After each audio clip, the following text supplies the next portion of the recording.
bringing you the best wines at the best price and some of the most interesting theological topics on the internet.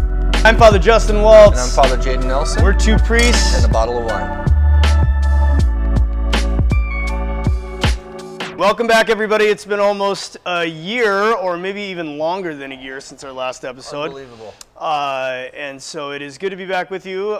We went back and reviewed that last episode, and we were literally talking about COVID at that time, speculating, what was actually going to happen. And here we are a year later, or a little over a year later, still suffering the effects of this virus, this pandemic globally. And so we thought, on top of tasting a really incredible wine tonight that we think that you're going to really appreciate, we're also going to go through just a little bit of an analysis in regards to what COVID and the lockdown in particular has done and how it's affected religious practice and faith. But before we get going, we want to take an opportunity to thank 10 North Main here in downtown Minot for hosting us once again in the upper level bar. It's a beautiful restaurant, really rocking it out these days. Please, if you live in Minot or you happen to be visiting, stop in to 10 North Main. That being said, Father Nelson, why don't you tell us a little bit about our wine? So tonight we're going to be tasting the Molly Duker 2017 vintage of Shiraz called the Blue-Eyed Boy. And this wine is going to be, it's actually an extremely alcoholic wine. It's a 16.5% alcohol by volume, which when it comes to red wines, that is wines in general, that is an extremely alcoholic wine. Just a little. Now this is a really interesting wine. So this is, I'll take that cork back. So again, if you could probably just zero in on it there, it's Molly Duker, which means left-hander in Australian, and this is their Syrah. It's actually named after the head winemaker's son, Luke, who was the original Blue-Eyed Boy. But what makes this particular wine incredibly interesting, now a lot of people watching this know that if you're going to drink a red wine, depending on its age, depending on where it's from, its complexity, you're going to need to decant it.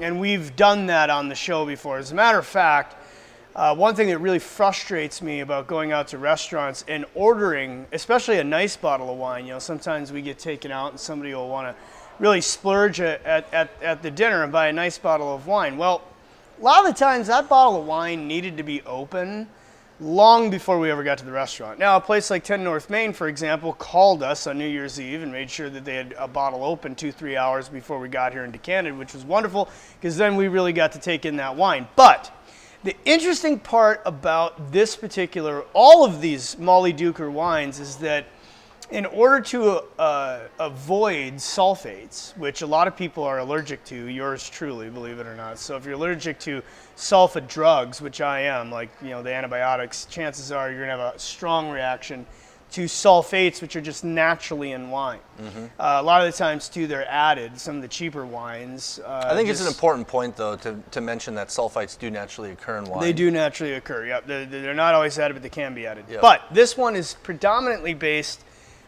in their winemaking style with nitrogen. So rather than having to use a decanter, the bottle itself is set up where, as Father Nelson did, you pour yourself out some, and then you do what would seem unthinkable, and you shake the wine, literally, and it's a good 30-second shake here.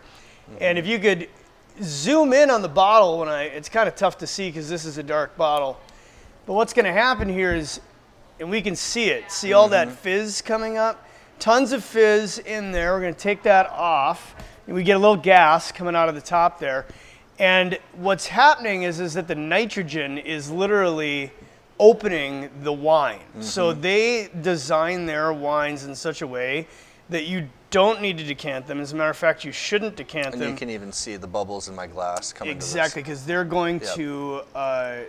they're actually going to open on their own doing this. It also opens up the wine much quicker at the table. So if you see Molly Duker on the menu or the wine list and you're saying, well, I want a wine that's going to be open, pour out a little bit. We're just going to give this one more shake. And you can even tell the people at your table, you know, hey, have you ever seen this wine? Have you ever done this with this wine, right?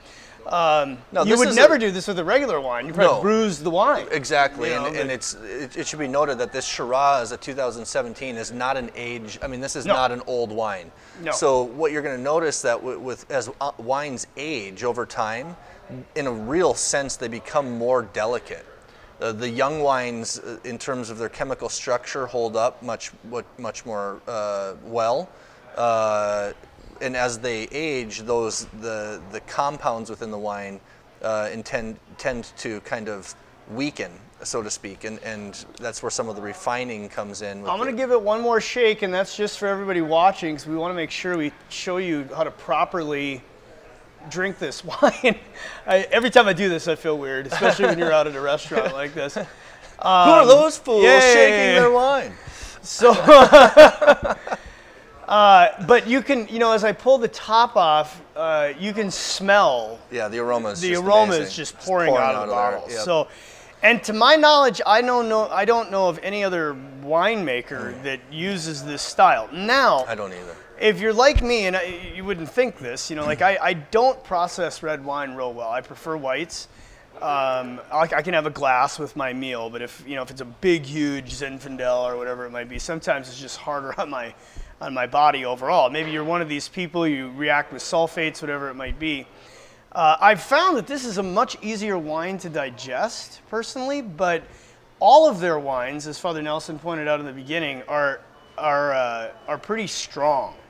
You know, so this wine is 16.5%. 16.5%. Most wines are going to be like that 12, 13, 14. Your whites are going to be in that 12 range, yeah, and 14s for a heavy you know, this isn't a red bottle, wine. like, you know, depending on who you are, you're probably not sitting down to this bottle yourself, because it's going to... yeah, it'll wreck you. It'll wreck you. And, you know, you just won't feel well. That's not what we want. That's not what we're about here. We'll get remember? in, we did talk about... one of our former episodes was on drunkenness. So we started with that. So anyway, it's all opened up, and you know, we want to drink this lovely wine. It's a huge nose, and so again, if you're really into wine, you know what I'm talking about when you say that wines like the French wines, the Italian wines, they can be very finessed. This wine is not a finessed art project. This wine is a bazooka. It's a lot of fun. A lot of fun. It's got a cool way of opening up. Even the art and all of that is quite nice. And it smells. I mean, it's just like whoosh, you know, right into your face. So if you're one of those big wine people, you're really gonna like this. So I'm just gonna have a little bit of it. Yeah, and with that alcohol though, that alcohol provides a heavy structure, a backbone to this wine that's able to.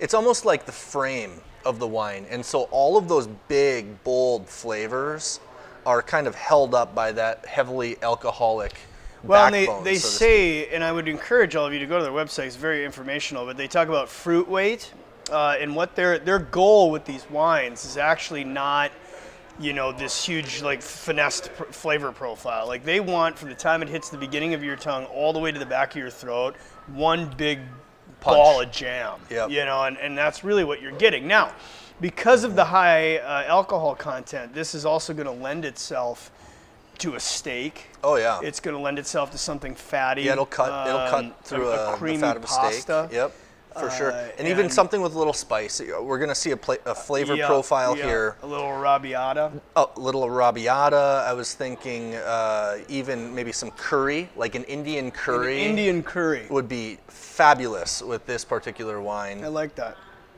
So we're just going to kind of let it continue doing what it's doing. But let's talk a little bit about what we've been through. Yeah.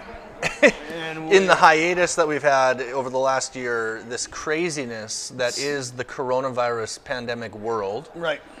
And I don't know about you, but this has been the most difficult year in my life in many ways, and I know that that's the case for many people out there. And so hopefully we'll be able to bring faith into a kind of almost like an examination of where we've been.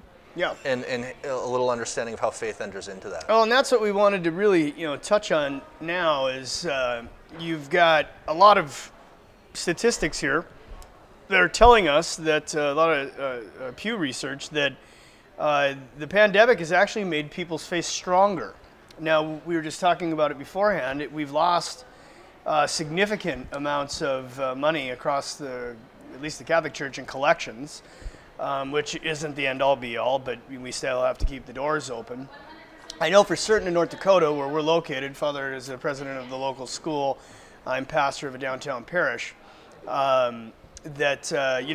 really walked a phenomenally prudently guided course with our Bishop David Kagan. So I've had people contact me through either this YouTube platform or our parish one from all over the world, just kind of telling their story of what they've been through, and it just really hasn't been our experience. Shortly after we had that last one on COVID a year ago, we, like everybody else, went into lockdown. Yeah. But we would have been like one of the first areas of the country that said, okay, we're getting to herd mentality or immunity. Yeah. And so we started opening with social distancing, masks, hand sanitizer. Now, everything is fully open. Now, you still have people that are wearing masks. Yeah. There's a lot of vaccines. But the good news is that normalcy is starting to reemerge, and there's a level of comfort that's coming into human relationships again as a result of both the lived experience of having had COVID and survived it, and now having that immunity that comes from having had it, as well as the vaccination being available in our community at a pretty wide availability in North Dakota. I think we're one of the leading states in terms of vaccine availability, and that has been also a great protagonist with regard to us opening up. We're open and we're full. So this Easter, coming into Easter, literally actually before the bishop lifted all the restrictions, and the folks showed up. And I really think I've been talking to people locally, talking to people nationally, internationally, by email. The choice is really the person's, and we're losing something, especially when it comes to faith and the United States of America. There is no doubt whatsoever that this is a constitutional right, and your decision as to whether or not you want to come to Mass, wear a mask, all these different things, that's your own personal choice. And we haven't really felt that infringement. I don't think so in North Dakota. I mean, we did what was prudent in the beginning. Yeah. But when you look out, it's almost as if a lot of this control is massive amounts of control is not going away. Mm-hmm. And so we would really encourage people not to despair or give up if your constitutional right is being taken away, as all this research is showing us. In fact, it has strengthened people's faith, and they've come to a point where people are saying, I need God, and see God in all of this. Yes. in some way or another. And so we've been saying that from the pulpit now for months, that the only person getting us out of this is the Lord himself, and this isn't a time not to come to Mass. Yeah. This is a time to rediscover your faith. And so hopefully in watching this, and you're obviously getting this really nice wine, but we're going to keep these a little bit shorter so they're more approachable. But I think together we really want to encourage you, if you're watching this and you haven't been back to Mass, you haven't been to your church, wherever it is you worship, it's time. God wants you back there, unless you have some underlying whatever condition you truly can't go. Right. We can fall into a little bit of what we call spiritual sloth, which is acedia. Maybe you want to talk a little bit about that. So acedia would be basically a spiritual sadness about what it takes for us to embrace the divine good that God gives to us, right? So if you think of God as the giver, the ultimate giver, everything that God does towards us is giving. He's mercy and he's love, right? And so he is giving of himself generously to us all the time. Well, what that means for us as human beings is that we need to receive that grace, that goodness that the Lord wants for us, but sometimes it requires things of us in terms of what we need to do in order to embrace that good that God wants to give us.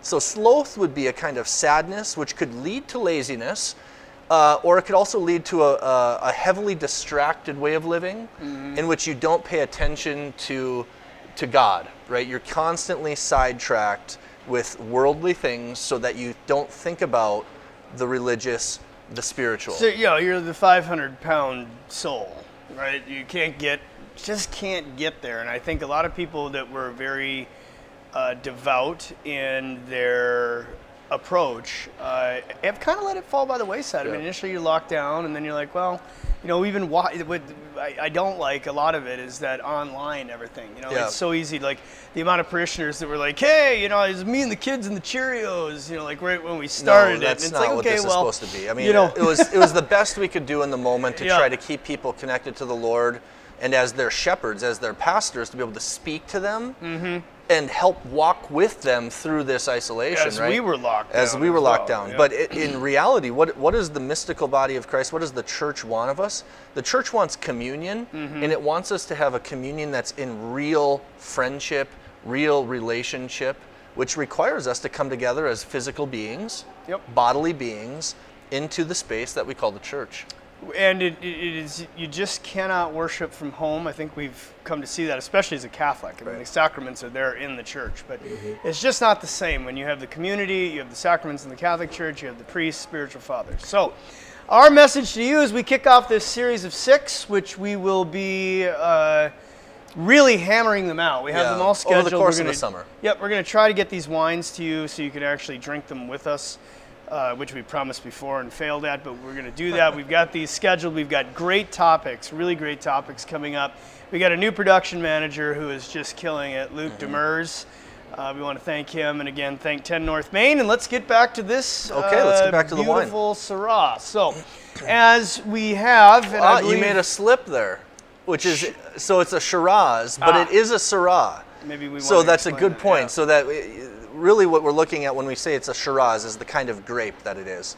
And the Shiraz and the Syrah are basically the same grape, but they are expressed in different localities throughout the world. So this is an Australian wine, and so because of the climate in which this grape is grown, they would tend to call it a Shiraz.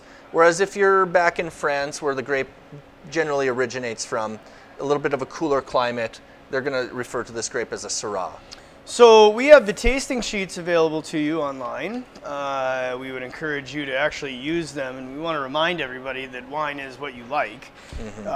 We're by no means experts. We just try to open up some different options and varieties for you. So we, again, begin with the color, and we just want to remind everybody, right, we're not holding it up to the light. We got it down on a little white so we can actually see that color profile. And again, it's a bazooka. Purple. So this sucker is just straight up and down. Purple. Deep purple. You know, Prince. Yep. Purple rain, purple rain. We could call this purple. Rest in peace, That's Prince. yeah, I know. What I mean? He's got a new album coming out. What? Yeah. He's been dead. 5 years. They did 5 years of music. It's going to be awesome. So like from the dead. Yeah. Like he showed up in the studio as a ghost? Or no, the songs he recorded. Yeah, well, you never know. Okay, so we move from the color to the aromas. This thing is just loaded with, you know, I'm getting a lot of dark chocolate, a little bit of cherry, muskmelon. Muskmelon. Blackberry, raspberry. I mean, you could sit here, if you're a smell person. Muskmelon. This really? is a little bit of muskmelon in there. This is just something, it's in the back. Just melon. At home, if you smell muskmelon on this, I would like you to type in and let me know, because I can't find it. I can't find it. Or melon. I'm much more. I mean, I just think it's so heavily blackberry. And this again, if you're sitting at home with your spouse or your friend or whoever it is, you can give it another shake, and it will continue to open. I mean, you speed it along, actually. So it's wide open, which is really amazing when you think how long it takes a lot of wines to open. What I think is interesting, the tannic profile on this is, you know, for such an alcoholic wine, it's actually a very mellow tannin. I would agree. Easy drinker. It's not gripping your gums in a serious way. A little bit though. A little bit, but not. And it doesn't, for the amount of alcohol, you would think that there would be a lot of acidity a lot of times. Right. We did one here the last time where we ate ribeyes with it. It was that St. Joseph one. Yeah. That's one of the best wines I've ever had in my life for a steak. But it was because it was so unbelievably acidic. You know, but this has got a lot of alcohol that's really going to clear that palate. Very fruit forward though. Very fruit forward. You think a little bit about vanilla? Yeah, I definitely am getting vanilla out of that. Maybe a little tobacco, clove. So, you know, again, it's what you like, it's what you think it is, and I really think most people are, if not all, are really gonna like this. If you're a red wine drinker, it's just you're gonna get your money out of it. If you see it on the menu and you say to yourself, okay, I want this for the table, and I want a wine that's really gonna matter, this is your wine, and it won't let you down. So, and like we said before, it's pretty cool in the way it opens up. How do you feel about the color score? I think the color basically is a beautiful color. It's dark. Yep. It's not. It doesn't have that kind of ruby transparency. No, that but some I'd of give those, it I'd give it a 14. Yeah. I mean, for what it is, right? Yeah, you always for what have to it is. understand you're judging the wine based on that style. Yeah, don't judge an apple according to what a pear is. Yep, exactly. And this is more that the aroma, is heavy on the front. It's kind of mellowed over time. I would say for most people, though, it's a 15. Like, 'cause I mean, there's just so much going on. You don't have to be any type of connoisseur to really get. I mean, and the palate before you ever get to it, like yeah, it's just like it's coming. It's coming. The mouth knows that it's coming. The nose knows that it's coming. It's approaching. And then there it is. Now the palate score is 1 out of 25. Again, it's a full body palate for this style of wine. We're not measuring it against a Brunello or a Barolo or a Bordeaux. For this wine at the grocery store, at the restaurant, I think it's a 23. Yeah, I would agree. I was just gonna say this: the Molly Duker wines in general, but this wine in particular that we're tasting today, surprises me every time with the quality. Yeah, it's fresh. It's a fresh. It is a fresh fruit-forward wine, and I just want to reiterate it because I know a lot of red wine drinkers, and in my opinion, the majority of red wine drinkers, a lot of people that actually watch this show that have contacted us, like they want something that's going to go boom. Yep. You don't want to be sitting there like, well, am I getting this or am I getting that, or what's the tannin strength? Most people are just like, make it go boom. This is like a Conor McGregor wine. Yeah. It's going to be up in your face. Yeah. It's going to punch you in the face. He's coming to get you. It's a left-hander. It's a southpaw. I mean, I'm telling you, everyone, we are probably about a glass in. Yeah. And I feel warm. There's a lift. It's there's a little bit of a lift. That's at 16.9. So. Overall quality. Bang for buck, you're getting your money's worth out of this wine. You're not going to drink it as fast. It's going to really go well with pretty much anything you put with it that is appropriate for a red wine. And the overall score. Give me a second. We may be theologians, but we are not mathematicians. Well, I just don't think that adds up properly. I would say, I mean, again, for its area, I think that this is about 90. We're going 95 wine. 95. I would even bump it up a little bit beyond that. Personally, I feel most people would say 97, and it was worth my money. It impressed the table, and it was cool. It's a solid 95 in my book. Oh yeah, solid 95. Again, split-second decision on the menu. Yep. Worth your money. It was cool. Everybody loved it, and it was. I've never had a bad bottle of Molly Duker. The only one opened it and was like. It's actually a good point to make. What is this? Close it out with this, but Molly Duker Carnival of Love. Like if you're like me, and don't handle the big, huge megaton bazookas. Right. It just, as the price goes up with Molly Duker, so does the richness. And we're talking like. And we should mention that this is a single varietal. Some of the other Molly Dukers, if I understand, are blends. Blends. I believe the Carnival of Love is a blend. We'd have to check. We'd have to check that out. It's much more expensive as well. But if you're like one of these huge Zinfandel people, you're really gonna like that one too. So, it has been wonderful having you on. Excellent. 2 priests and a bottle of wine, and we encourage everybody to return to church. We will be back online on a regular basis, bringing you the best wines at the best price. And some of the most interesting theological topics on the internet. Until then, I'm Father Justin Waltz. And I'm Father Jaden Nelson. We're 2 priests. And a bottle of wine.